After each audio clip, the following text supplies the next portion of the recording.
Bonjour et shalom, Richard Darmon au micro du studio Kalita pour notre magazine bi-hebdomadaire Israël au cœur du Moyen-Orient. Et nous avons le plaisir aujourd'hui de nous entretenir avec Frédéric Ansel depuis la France. Bonjour Frédéric. Bonjour Richard. Et Frédéric, vous êtes bien connu de nos auditeurs en tant que géopolitologue, essayiste français basé à Paris. Vous êtes aussi professeur de relations internationales et de sciences politiques à la Paris School of Business et maître de conférences aussi à Sciences Po, si je ne me trompe pas, Sciences Po Paris, en même temps que directeur du séminaire à l'Institut français de géopolitique et intervenant aussi à l'Institut des hautes études de défense nationale en France. Vous êtes enfin, j'allais dire presque surtout, l'auteur de nombreux ouvrages sur le Moyen-Orient, dont j'aurais du mal à, disons, énoncer toute la liste.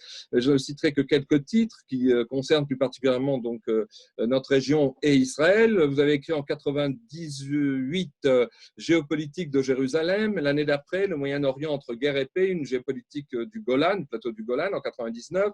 Et puis d'autres ouvrages de géopolitique, celle du sionisme en 2006 avec un sous-titre Stratégie d'Israël. Et puis un an avant ou 2 ans avant, vous avez écrit Géopolitique d'Israël aussi en 2004. Et vous avez aussi publié en 2008 un livre qui était enfin vraiment une grande première, c'est un atlas géopolitique d'Israël qui n'existait pas jusque-là. En 2005, vous publiez aussi, je fais un petit saut en arrière, c'est pas grave, Comprendre le Proche-Orient.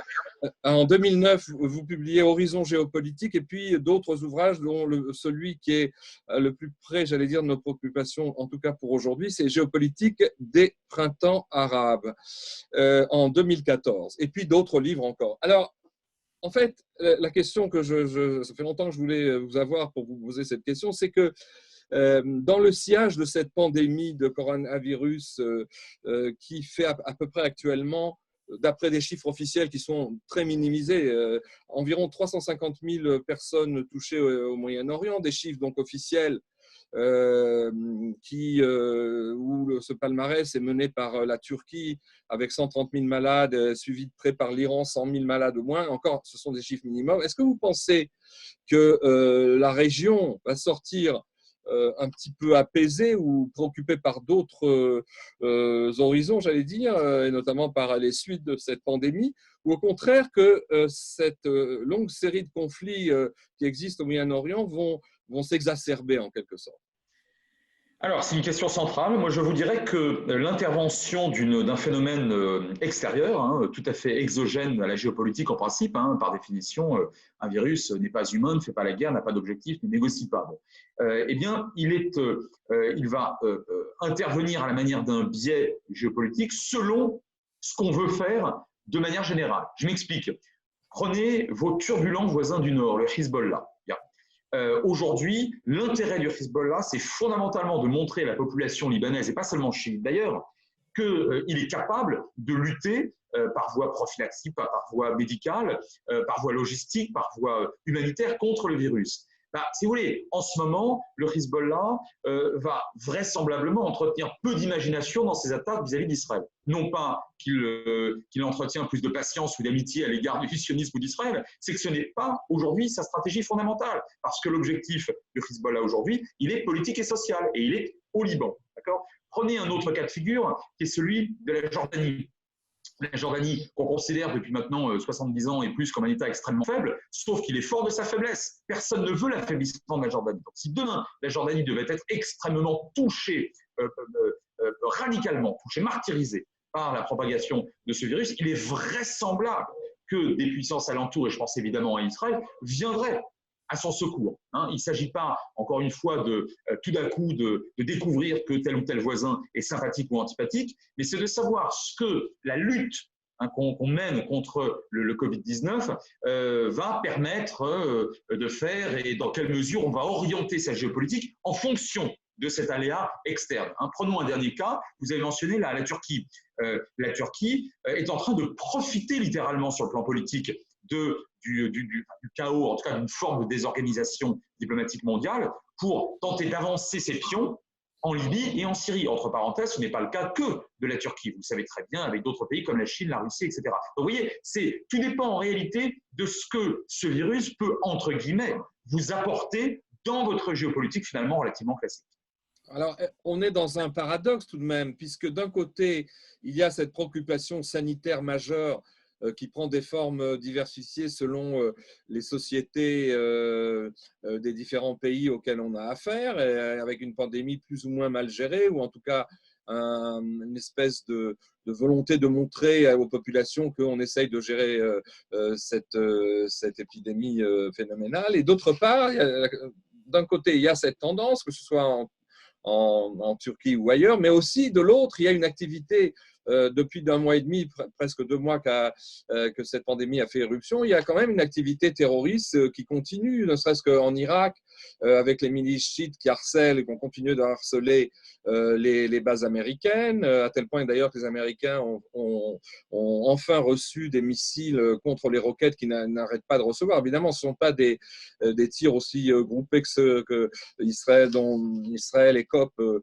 la part de Gaza, mais tout de même, il y a des tirs qui ont repris. Et puis, au Liban, vous citiez le Hezbollah, tout en devant gérer la pandémie. Et d'ailleurs, il a fait il a mis quelques centaines de milliers de dollars comme au bol auprès du gouvernement libanais pour aider aussi à l'effort sanitaire. Mais enfin, il a aussi, soi-disant, répliqué il y a quelques jours à des actions prétendument israéliennes, enfin officiellement qui auraient été menées par Israël en Syrie, en faisant 3 incursions, en tout cas en brisant la barrière de sécurité qui est en fait dans cette région, qui est un grillage, dans trois endroits spécifiques, à peu près une vingtaine de jours, sans parler de l'Iran, puisqu'il y a une accélération du processus d'enrichissement nucléaire. Il y a aussi, on a confirmé hier que Téhéran allait, oui, en principe, tenir sa fameuse journée annuelle Al-Quds pour ce qu'ils appellent la libération de Jérusalem, une journée de propagande anti-israélienne et pro-palestinienne, sans parler aussi des préparations en cours, d'après plusieurs sources, d'attentats de la part de l'État islamique, aussi bien dans la région qu'ailleurs. On n'a pas l'impression que la région va être forcément apaisée en quelque sorte. Ah non, non, mais ça, on est bien d'accord, mais moi, je ne vous ai pas parlé d'apaisement. Encore une fois, le Covid-19 est un biais externe, extérieur. Hein, il n'agit ni en positif ni en négatif, il agit en fonction de ce que vous voulez bien lui donner comme statut, en quelque sorte. Voyez. Et là, vous citez des faits tout à fait justes qui concernent le Proche-Orient. Moi, je peux vous en citer aussi qui concernent l'Afrique de l'Ouest, l'Afrique des Grands Lacs, l'Asie du Sud-Est, la mer de Chine, c'est comme ça que les Chinois l'appellent, hein, où les Chinois poussent leur feu en ce moment parce qu'il n'y a pas de réunion pour de sécurité, bon, qu'ils se sentent à peu près tranquilles. Entre parenthèses, les Américains font pareil, et il ne vous aura pas échappé qu'en Europe, notamment en Europe de l'Est, plusieurs gouvernements renforcent leur pouvoir, sinon leur répression de manière plus ou moins autoritaire, en profitant de ce que le virus peut leur apporter de confort ou de tranquillité politique ou géopolitique. Donc il ne s'agit pas de constater un apaisement on pourrait regretter que M. Guterres ne soit pas entendu, le secrétaire général des Nations Unies, qui, il y a quelques semaines, disait, enfin écoutez, il faut un cessez-le-feu généralisé, le temps au moins que cette crise s'estompe. Enfin, c'est business as usual et c'est geopolitics as usual, pardon pour mon accent français. Mais vous voyez, encore une fois, ce n'est pas quelque chose qui va intervenir nécessairement dans un sens spécifique. Alors, vous citez l'Iran, puis je force la parole, mais écoutez, la reprise de l'enrichissement indu, illégal, des matériels nucléaires par l'Iran, c'est pas nouveau, ça date pas de début mars, ça date pas de la pandémie, ça n'a même aucun rapport. Et face à cela, les Américains vont renforcer leurs sanctions, on l'a entendu encore hier avec M. Pompeo, tout ça n'a pas de rapport direct. Enfin, dernier point, vous citez là encore à juste titre des combattants, alors des terroristes en Irak, on pourrait aussi citer les talibans en Afghanistan. D'abord, ces gens-là, pour l'instant, sont très peu touchés par le virus.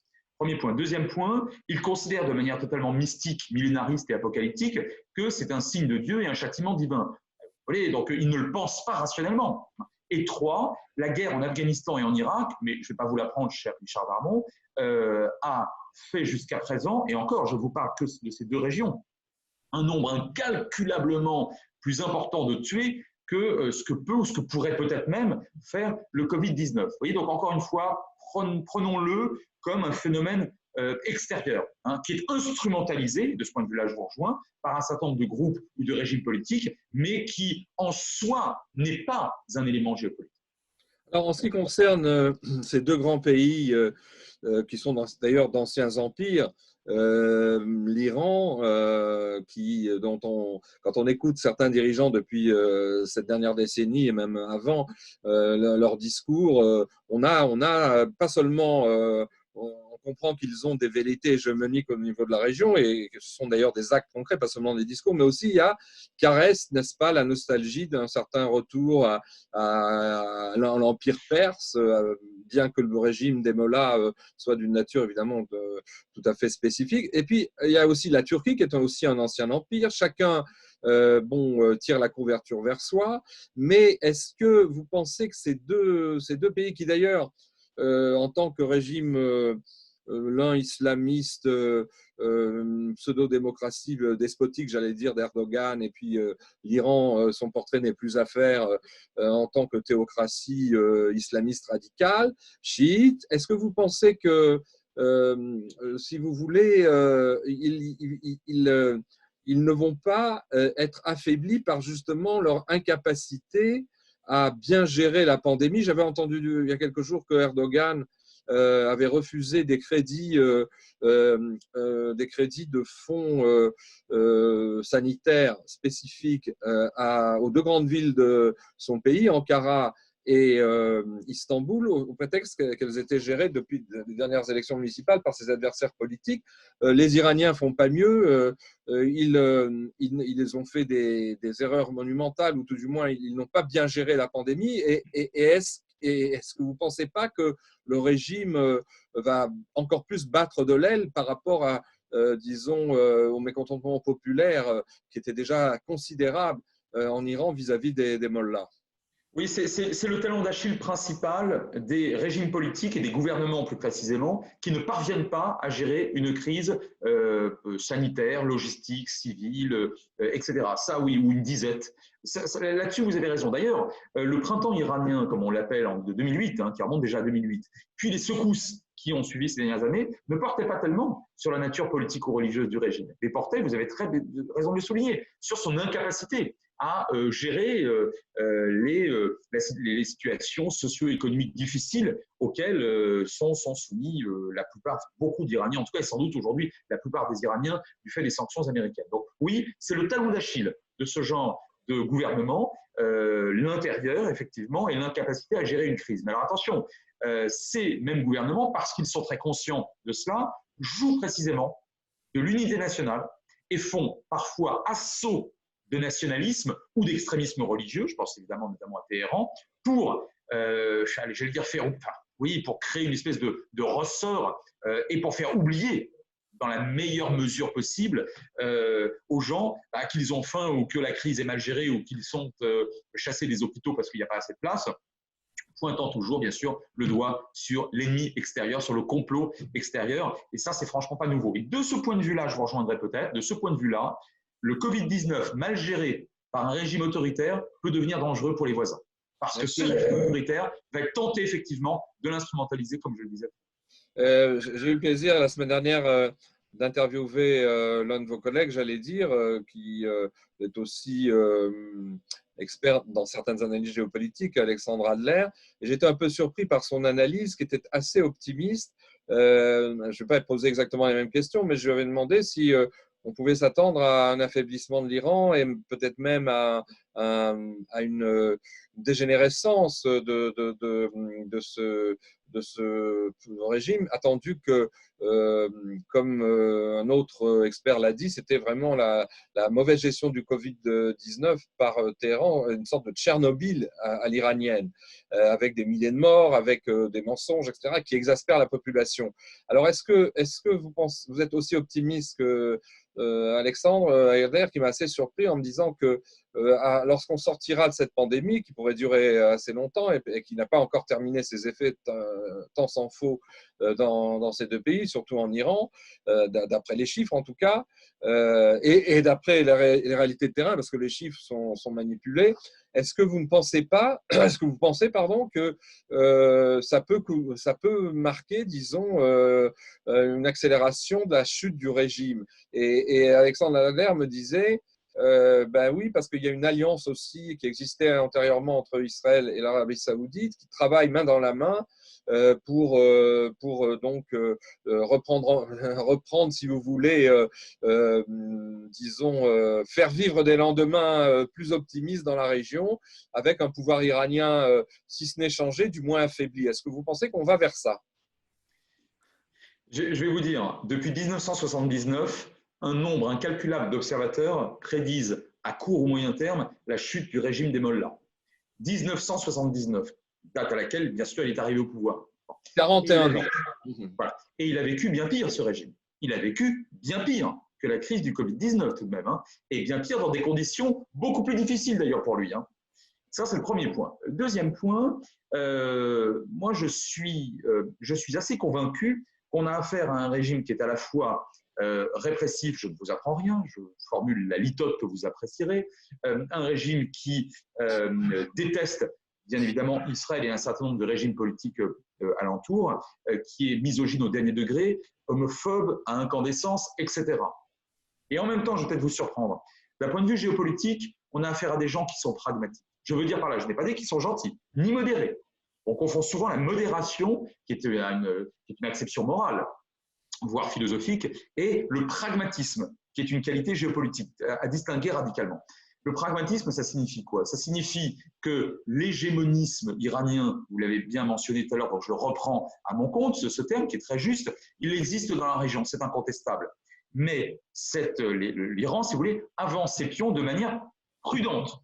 C'est-à-dire que le pragmatisme des gens au pouvoir depuis 1979-80 consiste à respecter très strictement les rapports de force. C'est très clausewitzien finalement. Là où on pense que telle initiative ou telle opération va coûter plus cher que ce qu'elle va rapporter, on ne le fait pas. Ou on la fait faire par d'autres, par le Hezbollah, par les Houthis au Yémen, par des groupes chiites en Irak, etc. Bon. Ce qui fait que depuis 1980 à aujourd'hui, l'Iran, la République islamique d'Iran, officiellement, n'a, non seulement officiellement, mais en réalité sur le terrain, jamais directement fait la guerre à Israël. Je veux dire, pas avec l'intégralité ou tout ou partie des moyens importants dont ils disposent pourtant. Cette guerre, ils ne la font pas. Procuration ou pas, petite touche, notamment depuis la Syrie ces dernières années. Alors, par petite touche, c'est très désagréable et c'est très dangereux, et Israël a un droit légitime de se défendre. Là-dessus, évidemment, je n'ai aucune espèce de c'est pour vous de nuance, mais c'est pour vous dire que le Covid-19 ou pas, encore une fois, prédire, à cause de cela en tout cas, sur cette base-là, ou prédire parce qu'Israël serait main dans la main avec l'Arabie Saoudite, ce qui est encore extrêmement contestable. D'ailleurs, on peut y revenir au-delà des formules discursives, je vois pas très bien sur le terrain ce qui était ça. Donc, ou parce que tel ou tel autre phénomène géopolitique, comme le sécessionnisme balouche au niveau du Pakistan, peu importe, constituerait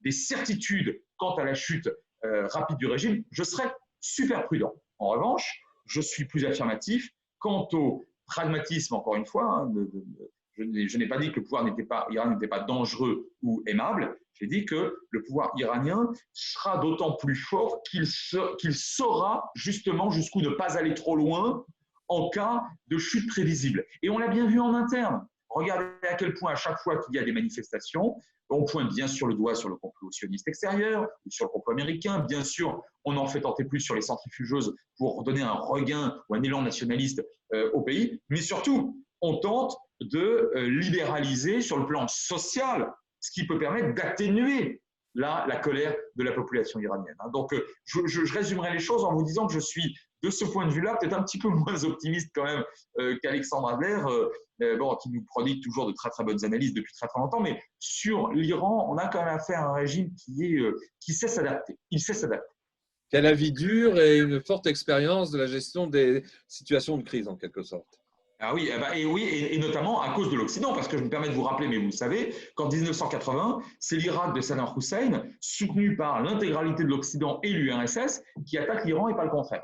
Et de là, me semble-t-il, hein, est née cette espèce de ce syncrétisme et cette quasi-fusion politico-religieuse entre des nationalistes laïcs, de simples patriotes, en quelque sorte, iraniens, plus ou moins nationalistes, et le régime des mollahs qui est arrivé très minoritaire au pouvoir en 79. Alors, si vous voulez, vous voyez plusieurs divisions blindées vous attaquer, soutenues par l'Occident, qu'est-ce que vous faites? Écoutez, on arrive en fait, on a déjà dépassé, mais on arrive au terme absolu de notre entretien. C'est dommage. Je me réserve la possibilité lors de nos magazines classiques de 40, 50 minutes de vous réinterviewer depuis Paris, sans parler de la possibilité de vous accueillir lors de vos périples au Moyen-Orient au studio Calita. On n'en est pas encore là. En tout cas, je vous remercie d'avoir dégagé ce temps et merci pour vos analyses et puis bon courage et bonne santé. C'est gentil. Merci à vous. Prenez soin de vous. À bientôt. À bientôt. Au revoir.